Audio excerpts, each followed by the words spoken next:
Merhaba, kanalıma hoş geldiniz. Tanıştırayım, ekşi mayam Naciye Hülya. 3 yaşında, 3 sene önce kendim ekşi mayamı hazırladım ve 3 senedir hayatımızı lezzetlendiriyor. Çok yoğun istek oldu. Sıfırdan ekşi mayayı yapar mısınız, bu videoyu da paylaşır mısınız diye. Bu yoğun istek üzerine arkadaşlar, ben burada görmüş olduğunuz kavanozdaki ekşi mayayı hazırladım. Tüm püf noktalarını bu videomda sizinle paylaşıyorum. İşte bu ekşi mayamın maceralarını bu videoda göreceksiniz. Burada kapta görmüş olduğunuz ekşi mayamı dün gece besledim. Hazır. Bu mayayla istediğiniz her şeyi yapabilirsiniz. Ekmek yapın, pide yapın, pişi yapın, krep yapın, her şeyi yapabilirsiniz bu ekşi mayayla. Yaratıcılık size kalmış.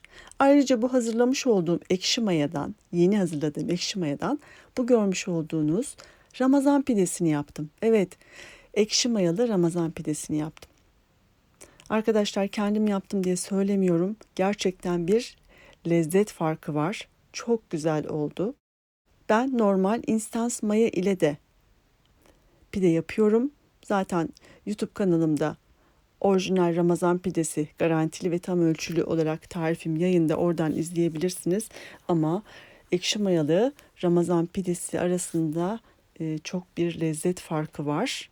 Mutlaka size de tavsiye ediyorum. Mutlaka deneyin. Aslında bu tarifi videonun sonuna da koyacaktım ama çok uzun olacaktı video. O yüzden ayrıca bu ekşi mayamdan sonra da bu videoyu yayına koyacağım. Mutlaka izleyin, notlarınıza alın arkadaşlar. Eğer bu videomda anlattığım püf noktalarına dikkat ederseniz çok güzel ekşi mayalarınız olacak arkadaşlar. Ekşi maya yaparken dikkat edilecek püf noktalar: öncelikle unumuz tam buğday unu ve organik olmalı. Unu eleyerek kullanacağız. Suyumuz klorsuz ve ılık olmalı. Cam kavanoz en az 1 litrelik olmalı. Ayrıca temiz olmalı. Kaşıklarımız silikon, plastik ya da tahta kaşık olabilir ama tahta kaşık kullanacaksak kesinlikle ilk kez kullandığımız bir tahta kaşık olmalı. Tahta kaşık kesinlikle bulaşık makinesine konmamalı. Bulaşık makinesine koyduğunuz tahta kaşığı da bu amaç için kullanmayın. Ortamın sıcaklığı da 27 ila 30 derece arasında olacak. Evet, ekşi mayamızın birinci günü. Evet, ihtiyacımız olan malzemeler: un, su, kavanoz ve kaşık. Unumuz organik tam buğday unu olacak. Başlangıç aşamasında tam buğday unu kullanıyoruz. İçme suyumuz var, yarım çay bardağı. Normalde ben bu işlemleri yaparken arkadaşlar mutfak terazisi kullanıyorum. Gramajlı yapıyorum. Ama pratik olması açısından size hem gramajını söyleyeceğim hem de bu şekilde bardak ölçüsüyle size ekşi maya nasıl yapılır onu anlatacağım. Bir çay bardağı tam buğday unu elenmiş olarak un 60 gram geldi arkadaşlar. Yarım çay bardağı klorsuz suyumuz var. Bunu da ölçtüm. Bu da 60 gram geldi. Zaten kuralımız da budur. Ne kadar un kullanıyorsak o kadar su kullanıyoruz. Kaşık da ben böyle plastik bir kaşık kullanıyorum. Gıda için uygun, benim çocuklarımın mama kaşığı.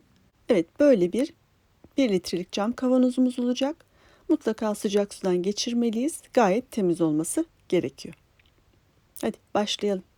Bismillahirrahmanirrahim. Öncelikle unumuzu kavanozumuza ilave ediyoruz. Yarım çay bardağı suyumuzu döktük. İyice kaşıkla karıştırıyoruz.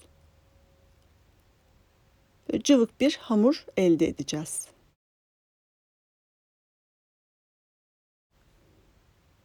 Kuru un kalmamalı. Yani suyla un iyice birleşmeli arkadaşlar. Üzerini de streçle kapatıyoruz. İsterseniz streç yerine mendil de kullanabilirsiniz. Ama ben streci tercih ediyorum.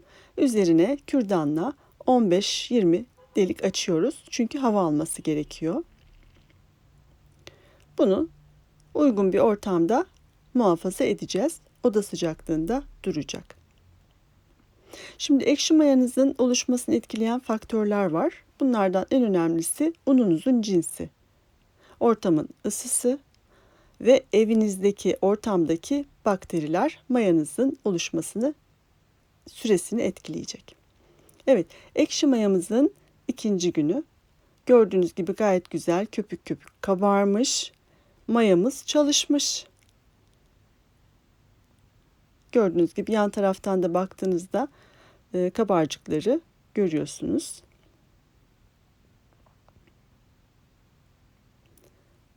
Bunlar güzel işaretler. Ekşi mayamızın yavaş yavaş içinde faydalı bakterilerin aktive olduğunu gösterir. Kapağını açtığımızda zaten biraz kötü bir koku olacak ilk etapta, ama daha sonra o koku kendini ekşi bir kokuya bırakacak.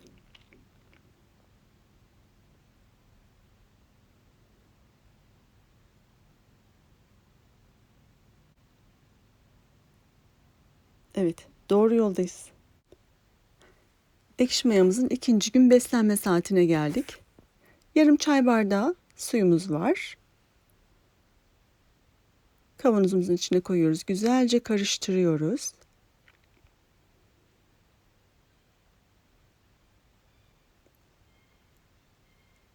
Bir çay bardağı da tam buğday unumuzu ilave ediyoruz.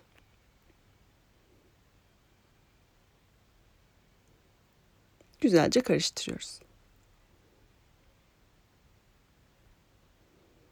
İyice karıştırıyoruz arkadaşlar. Gördüğünüz gibi kıvamı bu şekilde olacak.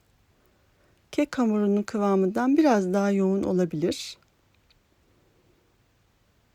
Üzerini streçle kapatıyoruz. Kürdanla da hava alması için deliyoruz.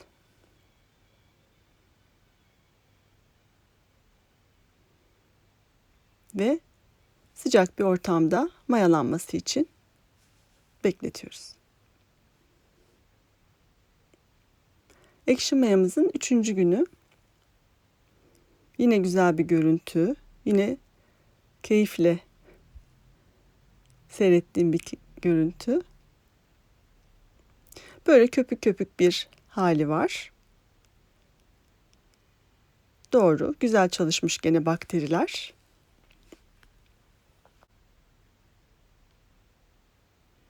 Gördüğünüz gibi köpük köpük ekşi mayamız. Şimdi onun beslenme saatindeyiz. 3. gün beslenme saati. Bu sefer 3. gün arkadaşlar 1 çay bardağı su kullanacağız. Yine güzelce karıştırıyoruz. Ve 2 çay bardağı tam buğday unumuzu da ben birer birer önce karıştırıyorum. Sonra 2. bardağı koyuyorum. Böyle karıştırması daha kolay oluyor. Unumuzu da ilave edip güzelce karıştırıyoruz. Yine kuru un kalmayacak şekilde karıştırdık. Kıvamı bu şekilde. Bütün aşamaları ayrıntılı tek tek göstermek istiyorum. Atladığım bir şey olmasın. Çünkü eğer sonunda olmazsa insan üzülüyor gerçekten. Bayağı bir emek harcıyorsunuz.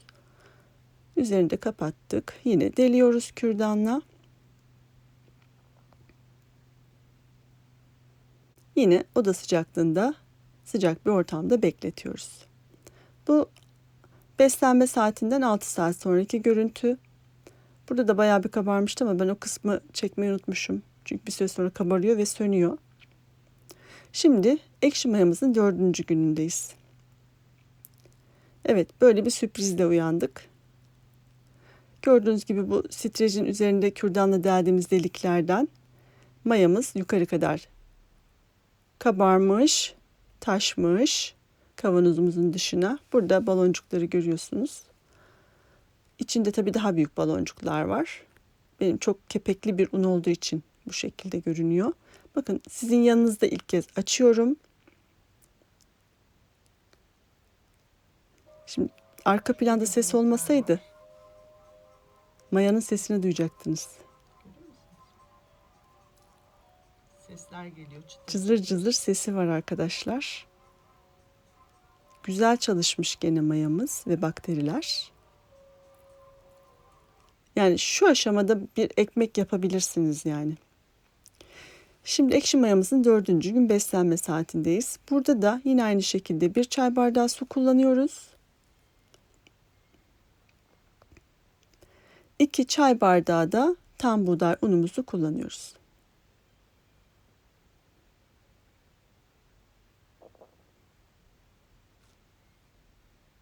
Evet, ikinci bardağı da ilave ettik. Yine güzel bir hamur kıvamını elde ediyoruz.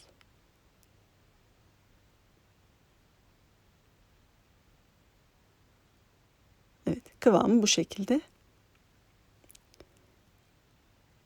Yine streçle örtüyoruz. Kapatıyoruz.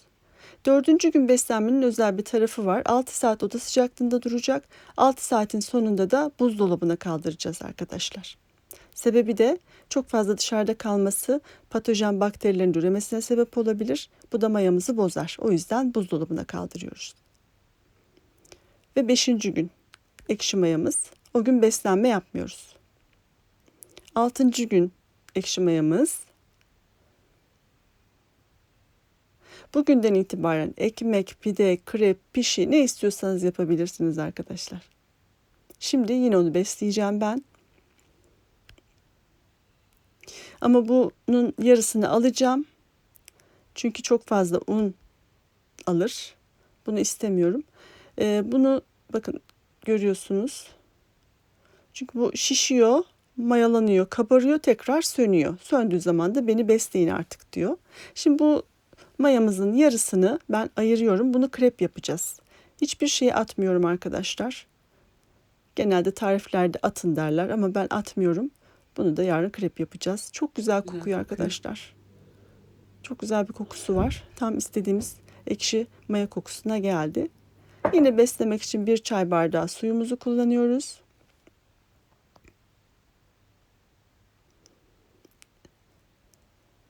Güzelce karıştırıyoruz. 2. çay bardağı unumuzu da ilave ediyoruz. İyice karıştırıyoruz.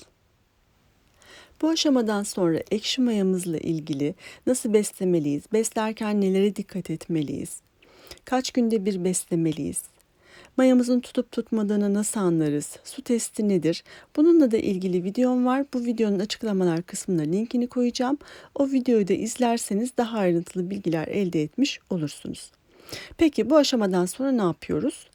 Mayamız çok genç. Genç olduğu için onu 2 günde bir, 3 günde bir beslememiz gerekiyor arkadaşlar. Ne zamana kadar? Ta ki olgunlaşana kadar. Olgunlaştıktan sonra 10 günde bir, haftada bir besleyebiliriz. Ama mutlaka gezmeye giderken, tatile giderken mayanızı düşünmek zorundasınız. 10 güne kadar mayanız buzdolabında sağlıklı durabilir. Besleyip öyle gidersiniz. Ama 10 günden fazla bir tatil planınız varsa ya yanınızda götüreceksiniz ya da bir arkadaşınıza emanet bırakacaksınız. Buna çok dikkat edin arkadaşlar. Eğer böyle yaparsanız gayet güzel, kaliteli ekşi mayanızı yıllarca size lezzet katmaya devam eder. İşte bu görmüş olduğunuz benim Naciye Hülya'm. Bu da yeni hazırlamış olduğum ekşi maya. Bu mayadan pide yaptım. Ne yaptım? Ekşi mayalı Ramazan pidesi. Onu da önümüzdeki günlerde yayınlayacağım. Onu da izlemeyi unutmayın.